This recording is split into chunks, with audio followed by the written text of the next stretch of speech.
Lea with Earthworks. You can find me here in the garden center. So today I'm going to be talking about what plants I'm often most asked are the hardest to take care of and the easiest to take care of. So I've narrowed it down to 3 plants for each category, and I'm going to be talking about them in this video. So the first plant that I'm going to be talking about is the picky prayer plant. Calatheas and Marantas are notoriously picky and finicky, and they like a certain environment where they can thrive. And so the first thing that I see often is that people are watering these guys with our Florida tap water, which is not good for these plants. So if you're watering your prayer plant and Calatheas with tap water, you should opt out for some distilled water or spring water. You can even use your fridge's filtered water and just let it sit out overnight, so it's not too harsh for these guys, because you will notice a difference when you water them with tap water and when you water them with filtered or distilled water. And these guys like a humid environment and a lot of moisture in their soil, so don't let them dry out too completely. With mine, if I feel that the top inch of soil is dry, I go ahead and give them a thorough watering. And they like to be soaked pretty much the whole way through when you're watering, so you should be watering them until water is coming out the bottom of the pot. So just give them a good soak, and then they should be happy for about another week or so. And then, as always, water less in the colder month. They're not going to need as much water as they will in the summertime. Okay, and then last thing we want to look out for when we're caring for these guys is having a humid environment. I know we live in Florida and it is humid all the time, but sometimes our houses are significantly less humid than it is outside. So you can opt for a small humidifier. One giveaway if these guys are not having enough humidity is they'll get burnt on the edges, on the very tips of the plant.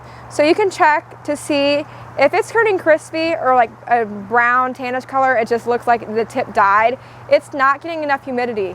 And lastly, a dead giveaway if these guys are happy or not is they're actually praying. So as you can see, this guy, he looks a little weird right now because his leaves are completely flat, but this means he is super happy where he is in the greenhouse. Prayer plants pray throughout the day, so during the day they get completely flat, but at night they raise their leaves completely up. So if your plant is praying throughout the day, you have a happy plant. And with these guys, make sure that you're fertilizing them year round. You can totally fine take a break during the winter, but definitely fertilize them during their growing season, which is springtime to summer. And then we have a great selection of fertilizers for them at the Earthworks Nursery. Just feel free to ask one of us for recommendations. So another plant that I'm going to be talking about today is the Fiddle Leaf Fig. So this plant is notorious for causing the houseplant craze that is going on right now. You often see that a lot of influencers have them, or you see them on all the cool Instagram pages that have these Fiddle Leaf Figs. And they're super cool looking, but they are so finicky and so picky and hard to take care of. And oftentimes what we see with the Fiddle Leaf Figs is that they are getting too much water. They like to be in dry, well-draining soil, and so oftentimes I wait until almost the entire pot of soil is dry. One trick that you can do is sticking a chopstick down in your soil, and once you pull the chopstick out of the soil, if it looks wet, hold off on watering and wait till like the good first 5 inches of their soil is completely dry before you water. Figs, they need some bright, indirect light, so placing them by a window or on a front porch is great for them, but in a dark room that does not have a lot of natural light, it's not going to be a very great living environment for them. So definitely opt for putting your Fiddle Leaf Fig by a nice window or on the porch where they get plenty of light so they can be happy. You can go ahead and rotate the plant probably about every couple weeks, just to make sure the entire plant is getting an even amount of sunlight. Lastly, one thing that you could do that will make these guys really happy and grow fast is fertilizing them. We have a great selection of fertilizers for your Fiddle Leaf Figs available at Earthworks Nursery. The last finicky plant that I'm going to talk about today is the string of pearls. These guys are such beautiful plants, and they are so gorgeous when they're nice and full. They are known for being such a finicky plant. If you look at them wrong, they might die. Just joking, of course. One thing that we see a lot at Earthworks is that the strings are getting plenty of light, but the tops of the strings and the roots are not getting enough light. So with your string of pearls, make sure that you're hanging them in a window or they're in a placement in your house that have plenty of sunlight coming in at the top, not just the bottom of your plant. These guys are a succulent, so they don't need a lot of water. Only water them when they are dry. One dead giveaway that the string of pearls needs more water is that their pearls will start to shrivel up just a little bit. And then when that happens, you can go ahead and give them a thorough watering. And then lastly, these guys don't need to be fertilized a lot.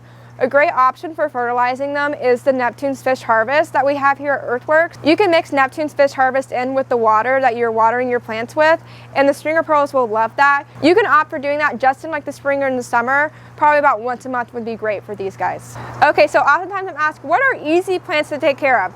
I have a great selection of easy plants for anyone to take care of here at the greenhouse. And the first thing that I would suggest is a pothos. They are awesome plants. They are vining. You can train them to grow up along a dowel stick, or they can even just vine over the pot like what we have here. The pothos are great air purifiers, and they can pretty much survive anywhere in your home. They do prefer medium to bright sunlight conditions, but they can also thrive in low light conditions. They're just not going to grow as big or as fast. That's totally fine. You can go ahead and water them when the first couple inches are dry. And one thing to look out for is that when the leaves start to wilt or shrivel up, they need some more water. So you can go ahead and water them when they see that. But after you water them, they'll perk right back up. And then fertilizing these guys, a great time to fertilize is from spring to fall. And then we have awesome fertilizers here at the nursery for the pothos. Okay, so here we have the snake plant. These guys are awesome. They're awesome air purifiers, and they're part of the succulent family. Snake plants thrive in low to bright indirect light conditions, so they can pretty much survive anywhere in your house.